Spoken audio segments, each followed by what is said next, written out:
I have a bone to pick with our favorite little goblin, Daniel Greene, specifically his recent video on the history of fantasy, more specifically the 1970s. Why am I doing this? Because I am Daisy Ex Machina, the drag queen detective who investigates all things speculative in science fiction, fantasy, and horror. First, I love Daniel Greene's video, which if you haven't watched it, watch it.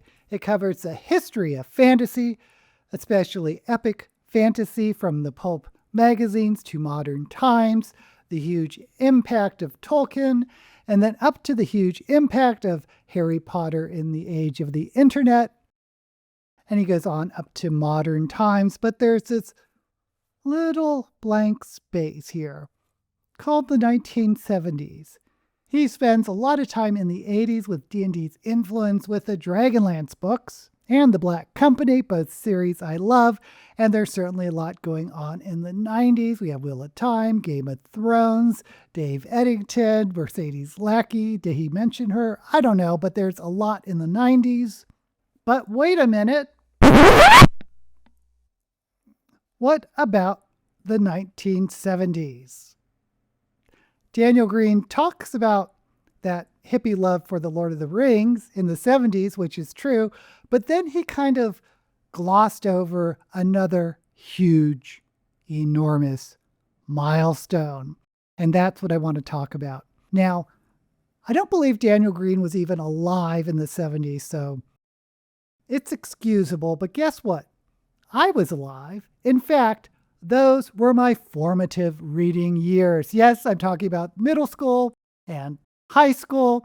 So if you want to know what the 70s were like for fantasy fans, I can tell you there were not any fantasy fans. Okay, I'm being just a little bit facetious because, of course, there were readers who loved fantasy, but I think they probably called themselves science fiction fans if they called themselves anything, because there wasn't enough fantasy out there to really sustain a fandom, not like science fiction. Back then, my favorite bookstore was Walden Books, which is kind of like the McDonald's of bookstores. You could go to any mall, anywhere in America, and there would be a Walden Books that would look and feel and smell the same as any other Walden Books. It was comfortable and familiar. And I was one of those kids who would beg to go to the mall and would make a beeline for Walden Books. The other kids would go to the arcade, but I would go to the bookstore. Anyway, guess what? There wasn't a science fiction and fantasy section. There was just a science fiction section. And there just wasn't that many fantasy books out there, at least not on the shelves. You'd look at the shelves and there'd be rows and rows of science fiction, starting with Edgar Rice Burroughs. I fell in love with John Carter of Mars and the Pellucidar At the Earth's Core series because of those gorgeous covers, and it didn't even occur to me that they weren't recent releases. There's always a shelf of Heinlein, always. Every bookstore had Heinlein, Larry Niven, Anne McCaffrey, check, check, check. Asimov, Clark, Herbert, check, check, check. Science fiction was the name of the section, and science fiction dominated those shelves. Now, tucked away among this sea of science fiction was some fantasy. Lord of the Rings, of course, was always a staple. I read it and fell in love with it in middle school. I loved Bilbo and Frodo and all of them.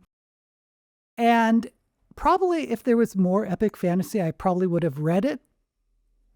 But there just wasn't any. So I became, at that time, predominantly a science fiction fan because that's what was out there. But let's talk about the fantasy books that were on the shelves. Daniel Greene talked about and quoted the creator of Elric of Melniboné, Michael Moorcock. Personally, I find Moorcock's writing a little dense and difficult to read, so I was not a huge fan of Elric. But there was also Fascinating the Grey Mouser, the series by Fritz Lieber, which I did love, by the way. And there was the Gore series by John Norman, which I don't think I read any of them. I just wasn't that interested in gore. But all those books I just mentioned had one thing in common. They were a type of fantasy that predates Tolkien, with roots directly going to Robert Howard's Conan. And the genre is called Sword and Sorcery. It's no wonder that the first major fantasy movie breakout was Conan. And yes, there was other fantasy. The World Fantasy Award started in 1975, the first winner being Patricia McKillip for The Forgotten Beasts of Eld, which is, by the way, a fantastic book. If you love fantasy and want to read one of the greats, read Forgotten Beasts of Eld. And I do recall seeing McKillip in the shelves. And also, for some reason, there was always the Gormenghast trilogy by Mervyn Peake. And I think it was because the trippy covers kind of looked like the Lord of the Rings covers, but Gormenghast is a total different experience than Tolkien. Now, at this time, there's just a desert when it came to epic fantasy. You could never call yourself an epic fantasy fan because, first, I don't think that term existed, but also there just was nothing to read after Tolkien. But then came 1977 and the big event. And Daniel Greene touches on it briefly. You can sort of see it in the small print on his whiteboard. Yes, I'm talking about Sword of Shannara by Terry Brooks. And Daniel Greene does pay a little bit of lip service to it. But if you blinked, you may have missed it.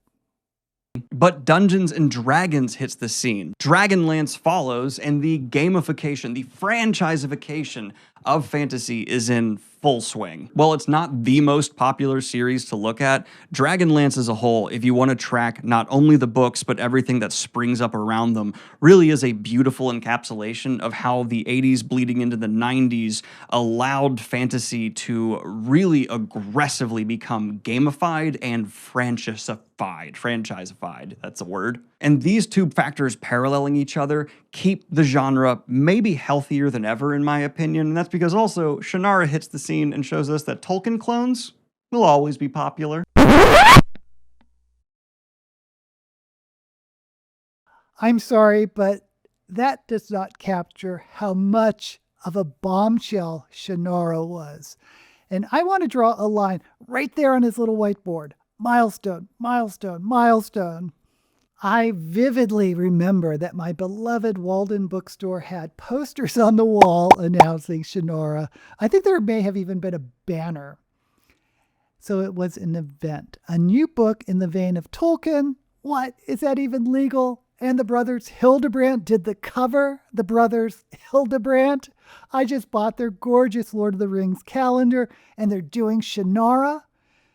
So it must be official. Lord of the Rings is back in a new form.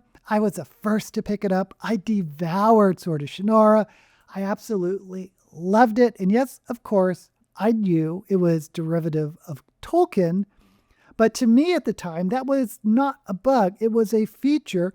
And frankly, I wasn't reading reviews at the time. I had no idea what other people were saying about Shannara. I just thought it was brilliant that another Lord of the Rings type of book was released. And it was epic. Epic fantasy. When Elanon brought out that flashlight, I was like, whoa. And this is also in the future? Can they do that? Oh my gosh.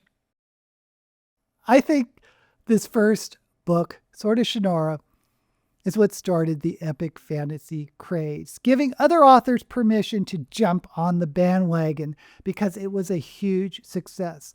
Del Rey marketed the bejesus out of it, and I don't know how much they paid Walden Books for that launch, but I never saw anything like it, not for fantasy, and it must have paid off because Sword of Shannara sold 125,000 copies in the first year.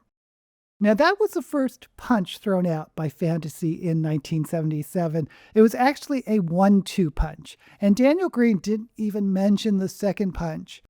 While Del Rey was sending out fireworks for Sword of Shannara, something else appeared on the shelf, and it's done in a less flashy way. But suddenly, there appeared this jewel tone cover with gorgeous artwork. Do you know the book I'm talking about? It's Lord Foulsbane by Stephen R. Donaldson. Where did this come from? After reading it, I realized it was a really dark portal fantasy. The main character has leprosy when he's on Earth, but when he goes to this fantasy world called the Land, he is cured. So what does he do? He sexually assaults a woman. He doesn't believe the land is real, so anything he does here doesn't matter. So why not just rape a woman? Of course, from then on, he has to keep thinking that everything in the land is a hallucination, because if he for 1 minute believes the land is real, that would make him a monster. Anyway, this proved you could take fantasy in a whole other direction. Wild stuff, at least for me at the time. But this is a 1-2 punch that I believe launched epic fantasy. Shannara and Thomas Covenant. They were so impactful, I think it should be included as a milestone in any history of fantasy. And this isn't to take anything away from what Daniel Greene did on his history of fantasy. I think he did a superb job.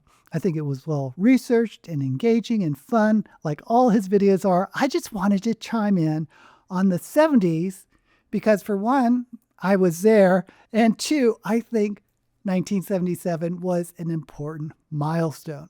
And by the way, Shannara and Thomas Covenant aren't even my favorites from these authors.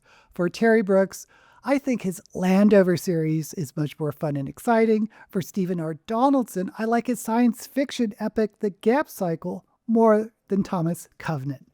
And there was even more happening in fantasy. And I don't think anyone realizes that A Spell for a Chameleon by Piers Anthony had an impact, though I wouldn't classify that as epic fantasy. Anyway, my thesis is that Shannara and Thomas Covenant, but especially Shannara, sparked the birth of epic fantasy as we know it today, because until then, no one was doing anything like it, because Tolkien was thought of as someone you could not compete with, or at least that's what the publishers thought.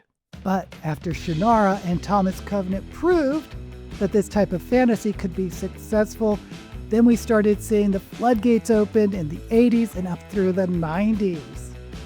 At least that's what I think. But what about you? Do you agree or disagree with my thesis? Let me know down in the comments. And while you're there, don't forget to subscribe to my channel. Until we meet again, may all the books you read be